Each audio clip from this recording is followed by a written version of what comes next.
Welcome back to the House of Orange Sports Channel. This is Frank. This is the second video of the night. I told you earlier. If you've listened, did a baseball recap from the weekend, but I said I got three things coming tonight. This is the one I'm excited the most about.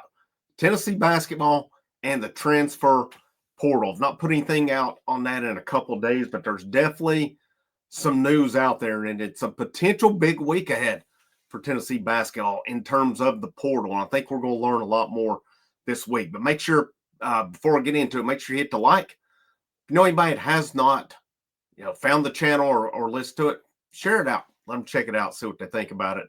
And if you like the content and you have not already, hit that subscribe button so you get the latest notifications as well. But, of course, I'll start with this. Rodney Rice, Maryland guard, finished up his visit this weekend. He was in town. There was, of course, pictures of him at the Orange and White game. He and Jacoby Gillespie both visited together this weekend. There was pictures with the two of them, with Cade Phillips, J.P. Estrella, Bishop Boswell, and Jordan Gainey. Not sure why Felix Okpara was there. Maybe he was around, just wasn't in the picture, but not sure on that one. But they were there. Looked like by the pictures and everything. How often does anybody have a bad visit? But seemed things were going good. Rick Barnes was there, showed him on the phone. Somebody took a picture of him on the phone at one point because I saw Jimmy Dykes comment on it. And Barnes, and we'll get into him. Barnes has been busy this weekend too. But Rice come off of it. Rob Lewis, VolQuest.com, had an article today and posted. And Rice visited Villanova. He visited Tennessee. And the way it read, according to the article by Rob Lewis, is that Rice is done taking visits. He did say he's going to do some Zoom calls with some teams. To me, though, I wonder if that's not just your due diligence that's being done. And Rob Lewis asked him specifically, is this good news for Tennessee? And he just said, you can read into this ever how you want. So to me on it, and I've thought this, and I really think this week at some point, if he's shutting it down, not taking any more visits, I think that'll be Tennessee's next piece of good news if they get Rodney Rice. You'll have that Sweet 16 backcourt coming with two really good shooters in Gillespie and Rice, who can add to that. You pair that with, of course, Jalen Carey from Vanderbilt, and then you have the three guys I mentioned, Phillips, Estrella, Boswell. Those three we need their development to be big this offseason. And if you paid attention with this staff and these guys, you're going to see that. And then Okpara, same thing with him. The other big piece was, I think it was Friday, Rick Barnes was at Cracker Barrel meeting with Elijah Freeman. I'm not sure if it was maybe his dad or his family or what, but Rick Barnes meeting Elijah Freeman at Cracker Barrel. Maybe they're having the country boy breakfast. Maybe they're having the mama's pancake breakfast or what. But that just seems perfect for Rick Barnes to me. And you know what? I like it. Cracker Barrel rules. It's not what it used to be, but I still like Cracker Barrel a lot.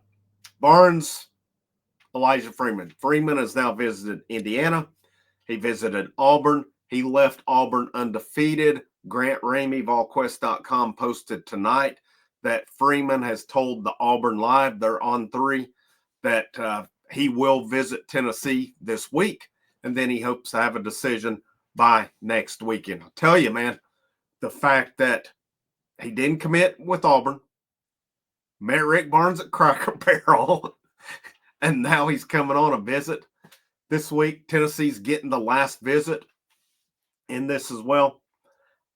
This is setting up to potentially be a really good weekend or a good week coming up with the potential to add Rice and Elijah Freeman. That would be two really good pickups. Of course, there's still Nate Ament out there. I don't think it could have went two ways this weekend. They had, something with Team USA?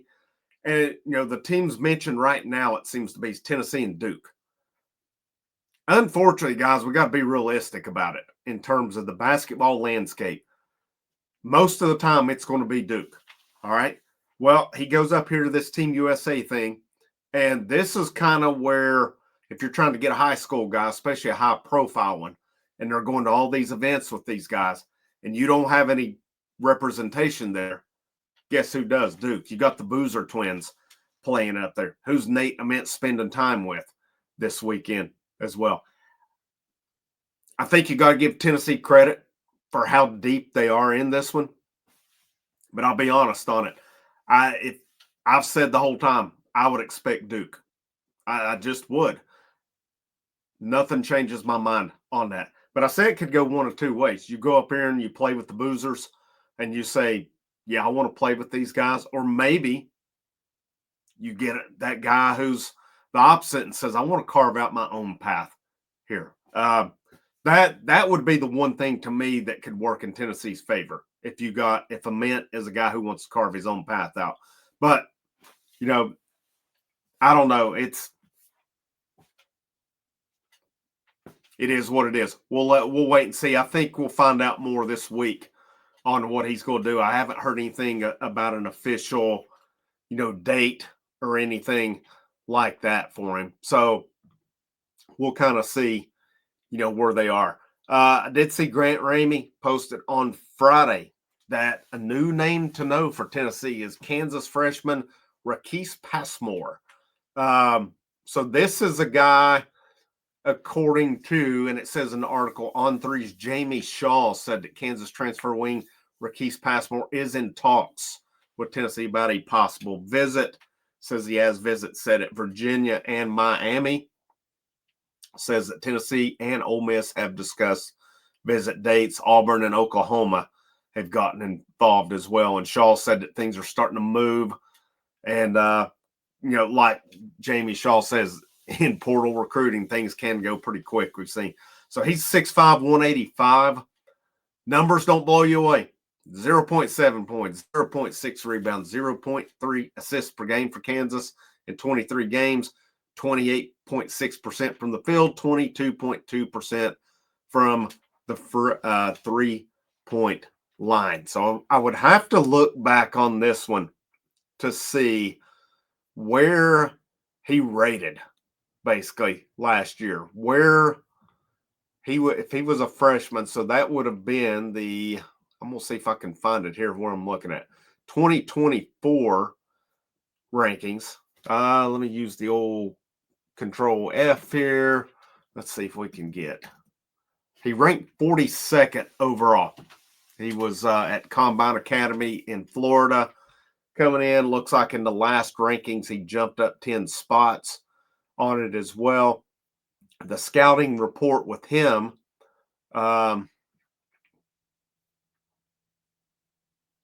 let's see.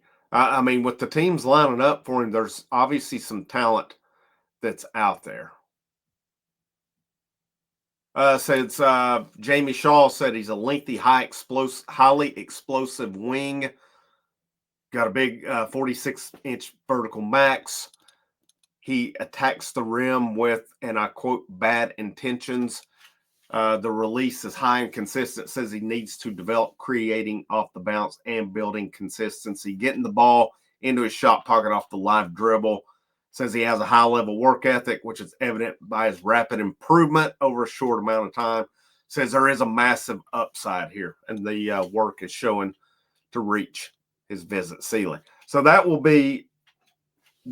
seem to me be more of, you've got anywhere from 6 to 8 spots to fill. That would be a guy maybe good as I think the home run is you've already got Gillespie, you get Rice, obviously if you can get Freeman and Nate Ament, that's phenomenal. That's a dream scenario. I think we got to be realistic though, in that Gillespie, Rice, Elijah Freeman is a hell of a start too though. That's not the dream, because the dream scenario includes those three and Ament. That's probably your next best thing though. So that's where we're at. Of course, does Tennessee come back to a Brendan Hawson, the former Villanova, Kansas State guy? Pretty good ball player. Wouldn't be a bad thing. Hadn't heard anything else there. But Rice finished. He's done with visits. He's going to do some Zooms.